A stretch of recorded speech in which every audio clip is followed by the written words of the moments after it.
it play and call it work. Matthew's Thoughts. Hey everybody, Matthew here from MiniWarGaming.com, and welcome to another episode of Matthew's Thoughts, the show where I tell you my thoughts on stuff based on what I've been exposed to in the past little while. This episode is about Imperial Fists. I thought it was suitable for two reasons. One, because I just recently did an Imperial Fist battle report, so I learned all about their new detachment that we'll be talking about in this battle report, or in this video review. And also because I've been reading the books for The Beast Arises of the new Black Library series, or newish in the past few months, Black Library series, and it really features a lot about the Imperial Fists. And so I thought, why not do that? And so I've got some beautiful Imperial Fists sitting right here. Don't know if the yellow is perfectly right, but whatever. We'll call them a successor chapter. They're the Imperial Fingers, not the fists. Anyways, I want to talk about this. Now, a really interesting thing about the Imperial Fists that I've kind of just recently realized is that their successor chapters, which include the Crimson Fists and the Black Templar, have access to the Imperial Fist detachment as well, which I thought was really nice. Now, I know that when I play Salamanders, I'm playing a Salamander's successor chapter, or when I play an Ultramarines with my Green Army, it's an Ultramarine successor chapter. But the cool thing about this is the Crimson Hunters and the Black Templar get their own Warlord trait table as well, so they can draw from Space Marines or from their own.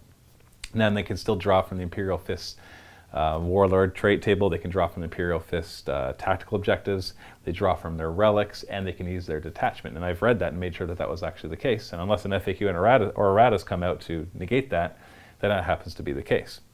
Furthermore, I must point out that in one of my previous videos, I talked about how we made a house rule saying that vehicles within a Space Marine detachment count as being Space Marines from that chapter. And it turns out that's what Games Workshop did intend in their latest FAQ draft, so it's not official yet. For Space Marines, they did clarify that any vehicles in a formation or a detachment, which is a Space Marine detachment, count as being Space Marines. They don't count as having chapter tactics, which does affect some things, but for the Iron Hands, for example, that does mean that all their vehicles have It Will Not Die. Or the Salamanders, for example, that any of their vehicles with heavy flamers will get to reroll armor pens and to wounds, such as land speeders with heavy flamers. There's lots of things that come up, and it's not just dreadnoughts with chapter tactics that they get that. Chapter tactics still restricts who gets to do their rerolls when using the tactical or the combat doctrines that the Ultramarines afford, or by using things like the Battle Demi Company or the Gladius Strike Force, whatever you happen to have. So you can still use that, and you still restrict it to chapter tactics. But the old wording that said it only counts as being a Salamander if it's a chapter tactics Salamander is no longer the case, or at least once that FAQ becomes official is no longer the case. So that does make things interesting, because you have to read things closely. For example, for Imperial Fists, under Bolter Drill, it says Imperial Fists models can reroll all 2 hit rolls of 1, made with bolt pistols, bolt guns, storm bolters, heavy bolters, and combi weapons that are firing as bolt guns, including special ammunition for the Stern Guard. This is important because you might have heavy bolters on a Razorback, for example, and a Razorback does not have chapter tactics, but if it's part of a detachment that is Imperial Fists, would count as an Imperial Fist model. Whereas if it says something, now none of these actually say it, but if it says a model with chapter tactics, that's an Imperial Fist, or an Imperial Fist with chapter tactics gets the following, then those would not. That does also mean that Imperial Fist vehicles, like tanks, like Predators, get access to the re-rolling armor pen rolls against buildings that do not result in a glancing or penetrating hit, and add 1 to the result when rolling on the building damage table. Now, the problem with that one is that it's against buildings, not against other vehicles. Now, Devastators and Centurion Devastators get Tank Hunter, which is nice, but it's not often that you're playing against buildings. Now, the battle report that I'm going to be referencing in this video that we played, at the link in the video description below, we actually set up a custom scenario that uses a ton of fortifications. And so we got to see the Imperial Fist really shine with a lot of their special abilities against and for buildings, so both defending and attacking buildings. So that was really cool. Ended up being a really neat scenario, so I definitely strongly suggest that you watch that in the link, the video description below, after you finish watching this review. I'm not going to give any spoilers to how the game went, so you don't have to worry about watching it first. So let's talk about the Stern Hammer Strike Force. This is the new unique detachment for the Imperial Fist, or if you want to use it for Black Templar or the Crimson Fist, you can do that as well. And this, as a core, can have as many core choices as it wants, and it's Battle Demi Company or the Centurion Siegebreaker cohort, which I don't know if a lot of people will ever use that. It involves a lot of Centurion or Assault Centurions, which are they're really awesome when they're in close combat, but for their points cost, I don't see a lot of them being used. Is all it is. But the detachment's really cool because as long as your warlord's alive, your entire army has stubborn, which is very Imperial Fist-like. They like to be a wall.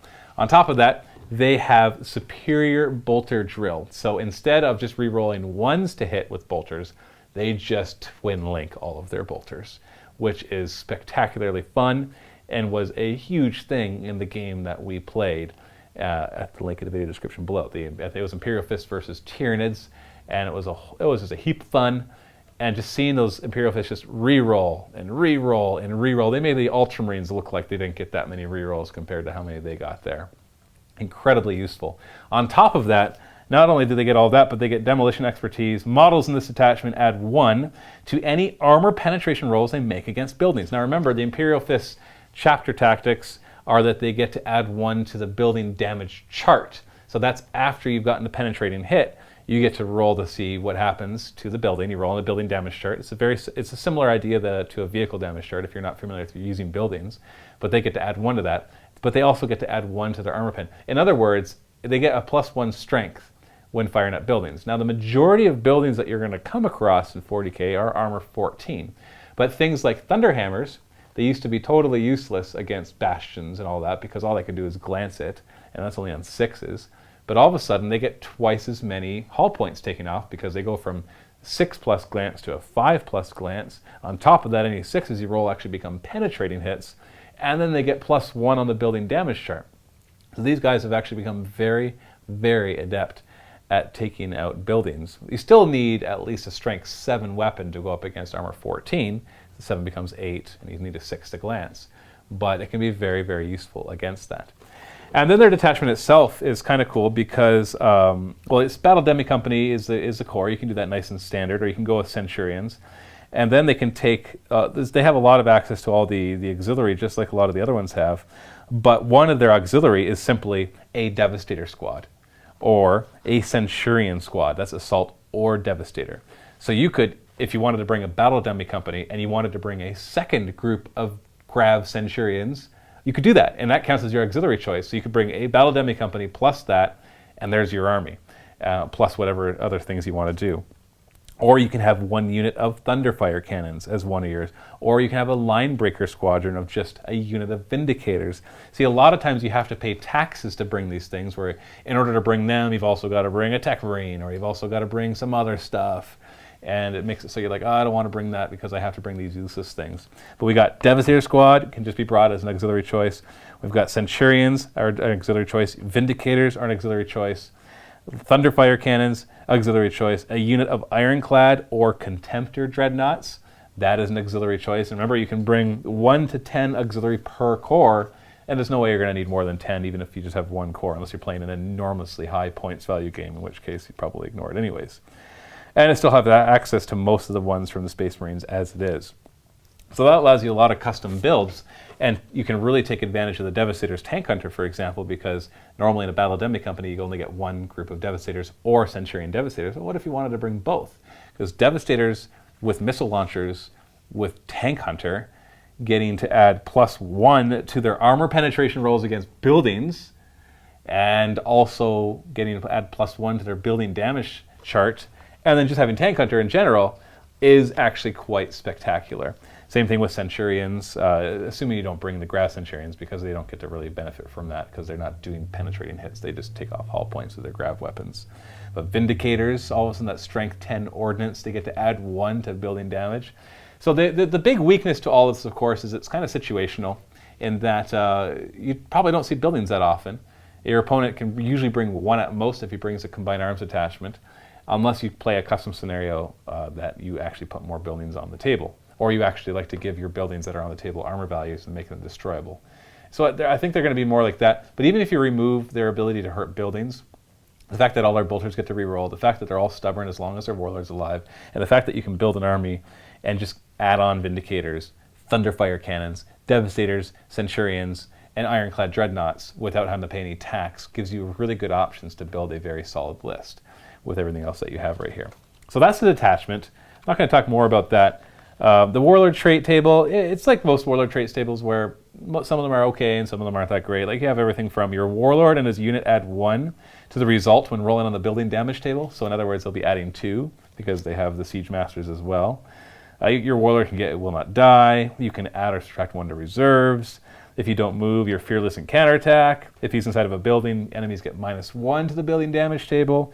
Or he gets an orbital bombardment, basically, a strength 10 AP 1, large blast. That one's cool. That one's obviously very powerful. But you could also roll that you get to add 1 to building damage table, which for the most time you're not going to really be using. And since you don't get to re-roll your Warlord trait with a detachment, then it's a little less likely to get it. Of course, you can still bring a CAD and a Combined Arms attachment, and then you get to re-roll your Warlord trait that way. The relics as well, some of them are ho-hum.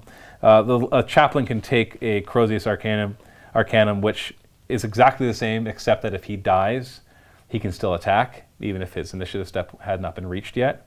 You have a cool banner that gives the unit that's part of Counterattack and Crusader, and friendly units get to reroll morale tests and stuff. But the one I thought was really good is the Bones of Osrak. It's only 25 points for a Librarian. He generates an additional warp charge and gets to reroll failed psychic tests. Now, just rerolling failed psychic tests, that's Chief Librarian Tigurius' job, or the Eldar.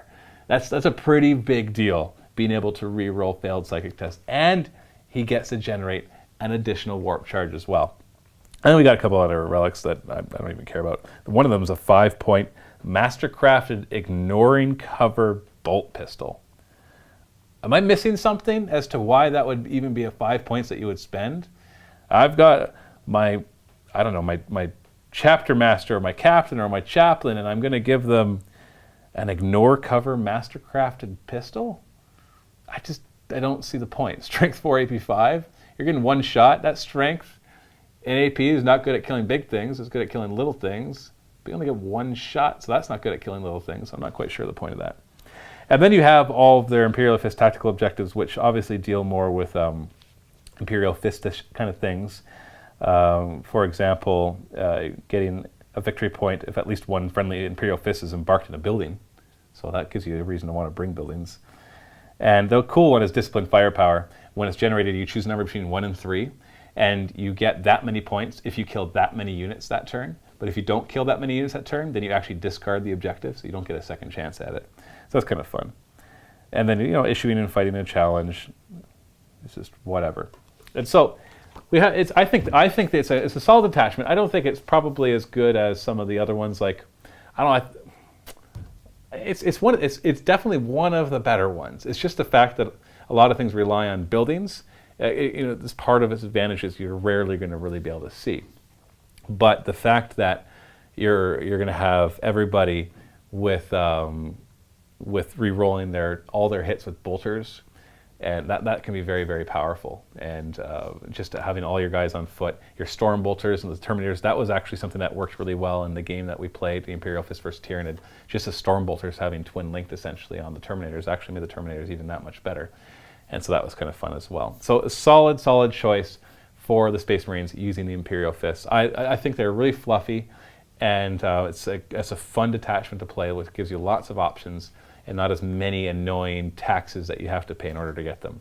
So those are my thoughts on the Imperial Fist. What do you think about the new Imperial Fist attachment and all the things that come with it, all the relics and everything? Did I miss something super powerful in there? Some combo that takes your power level up to 10,000 and gives nobody else a chance to do anything about that? Let me know in the comments below. Also let me know any other topics you'd like me to cover in future Matthew's Thoughts. And make sure after you've done all of that to go and watch the battle report, if you haven't already, of the Imperial Fists versus Tyranids. It's a lot of fun, and it was a really, really cool table setup as well. Thanks for watching. Happy wargaming.